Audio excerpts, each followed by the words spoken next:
وہ 1 سال سے بند پڑا ہے۔ یہاں کوئی بھی نہیں رہنا چاہتا، جو بھی آتا ہے 10-15 دن میں ہی چھوڑ کر چلا جاتا ہے۔ اس گھر میں جنات وغیرہ کا بسیرا ہے۔ لیکن میں نے ان کی بات کا زیادہ اثر نہیں لیا، کیونکہ میرے ساتھ آج تک ایسا کوئی واقعہ پیش نہیں آیا تھا۔ بہرحال میں اپنے اسی گھر میں رہنے لگی۔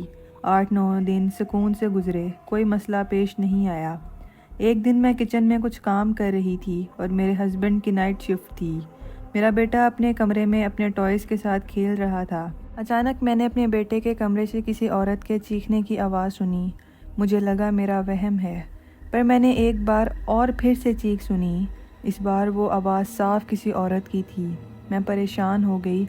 میں روم میں گئی۔ میں نے دیکھا میرا بیٹا بہت شدت سے رو رہا تھا اور اس کے سبھی ٹوائز بکھرے اور ٹوٹے ہوئے تھے، جیسے اس کو کسی نے مارا ہو یا وہ ڈر گیا ہو۔ تو مجھے اس دوسرے اپارٹمنٹ والی عورت کی بات یاد آئی۔ میں نے فوراً سے آیت الکرسی پڑھی اور اپنے بیٹے پر دم کیا۔ میں نے اپنے ہسبینڈ کو کال کر کے سارا واقعہ بتایا اور اس عورت کی بات بھی بتائی، لیکن وہ ہنسنے لگ گئے اور کہا کہ ایسا کچھ نہیں ہے، مجھے آرام کی ضرورت ہے۔ میں نے پھر سے کچن میں کام کرنا شروع کر دیا اور اس بار میں نے اپنے بیٹے کو اپنے سامنے بٹھایا۔ کام وغیرہ سے فارغ ہو کر میں نماز پڑھنے لگی اور مجھے ایسا محسوس ہوا جیسے میرے پیچھے کوئی کھڑا ہے۔ میں نے اپنی نماز کو جاری رکھتی ہوں اور مجھے اچانک واش روم سے پانی کے بہنے کی آواز آتی ہے اور پانی کافی تیزی سے بہہ رہا ہوتا ہے۔ میں نے نماز ختم کی اور دیکھا تو نل کھلا ہوا تھا اور پانی بہت تیزی سے بہہ رہا تھا۔ میں نے نل بند کیا تو کچن میں کسی چیز کے ٹوٹنے کی آواز آئی۔ میں نے کچن میں دیکھا تو گلاس ٹوٹ کر زمین پہ بکھرے ہوئے تھے۔ میں سمجھ گئی اس عورت کی بات سچ تھی۔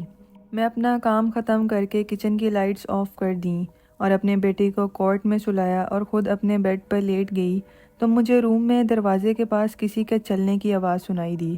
میں نے اٹھ کر دیکھا تو کوئی بھی نہیں تھا وہاں۔ میں پھر سے لیٹ گئی اور پھر سے مجھے کسی عورت کے چلنے کی آواز آئی۔ میں نے دیکھا ایک عورت دروازے کے پاس چل کر کھڑکی کے پاس جا کے کھڑی ہو گئی ہے اور مسلسل خاموش آنکھوں سے مجھے دیکھے جا رہی ہے۔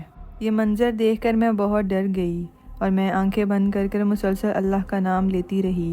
میں نے دیکھا تو وہ عورت غائب ہو گئی تھی۔ میں نے جیسے ہی آنکھیں بند کیں اور سونے کی کوشش کی، جیسے ہی میں نے آنکھیں بند کیں تو مجھے محسوس ہوا جیسے کوئی میرے پاؤں میں کچھ چبھا رہا ہے، بہت زور سے۔ میں نے فوراً سے اٹھ کر لائٹس آن کیں اور دیکھا تو میرے پاؤں سے خون بہہ رہا ہے۔ اس رات میں سو نہ سکی۔ میرے ساتھ بہت عجیب سے واقعات پیش آتے رہے۔ صبح جب میرے ہسبینڈ گھر واپس آئے، میں نے یہ سب معاملات ان کو بتائے اور اپنے پاؤں کے زخم بھی ان کو دکھائے۔ پھر ان کو میری بات پر یقین ہونے لگا۔ اس دن ان کے ایک دوست حافظ تھے، ان کو بلایا۔ انہوں نے گھر میں قرآن پاک پڑھنا شروع کیا اور گھر میں کسی کے چیخنے کی آواز مسلسل آتی رہی تھی جب وہ قرآن کی تلاوت کر رہے تھے، اور وہ چیخ اور بھی بہت تیز ہوتی جا رہی تھی۔ انہوں نے گھر کے تمام کونوں میں تلاوت کی اور پانی بھی چھڑکا۔ اس وقت تک وہ آوازیں بند ہو گئیں۔ انہوں نے 3 دن تک وہ پانی گھر میں چھڑکنے کو اور پینے کو دیا۔ میرے ہسبینڈ 3 دن تک گھر ہی رہے اور وہ 3 دن ہم نے بہت مشکل سے گزارے۔ کبھی لائٹ خراب ہو جاتی تھی، کبھی برتن ٹوٹ جاتے تھے، کبھی میرے بیٹے کے رونے کی آواز آتی تھی جبکہ وہ خاموش کھیل رہا ہوتا تھا، کبھی کسی کے چیخنے کی، کبھی کسی کے ہنسنے کی آوازیں مسلسل آتی رہتی تھیں۔ تیسرے دن کی صبح ہمارے کچن میں خود ہی آگ لگ گئی۔ 7 بجے کے قریب ہم فجر کی نماز پڑھ کر سوئے تھے اور جب ہم نے دیکھا تو حیرت کی بات تو یہ تھی، نہ گیس کا بٹن آن تھا، نہ کہیں سے کوئی اور ذریعہ تھا۔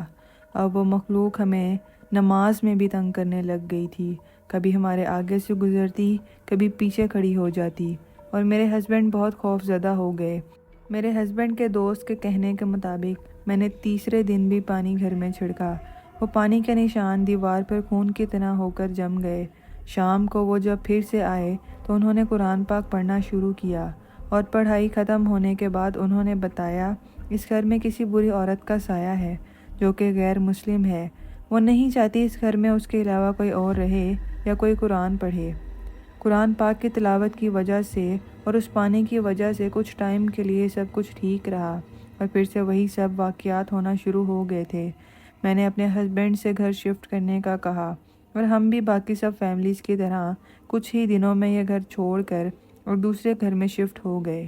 اس ویلے میں جو پاکستانی عورت رہتی تھی، میری اس سے کبھی کبھار بات ہو جاتی ہے۔ اس نے بتایا کہ 1 سال سے اس گھر میں تالا لگا ہوا ہے اور ہمارے بعد آج تک اس گھر میں کوئی رہنے نہیں آیا۔ جب بھی کوئی آتا ہے، دوسرے اپارٹمنٹس میں رہنے والی فیملیز ان کو وہ سب واقعات بتاتی ہیں تو کوئی بھی وہاں رہنے کی ہمت نہیں کرتا۔ سب سے زیادہ دکھ تو مجھے اس ہنر کا ہے جس نے اب پراپرٹی تو لے لی ہے مگر اس کو کوئی فائدہ نہیں ہوا۔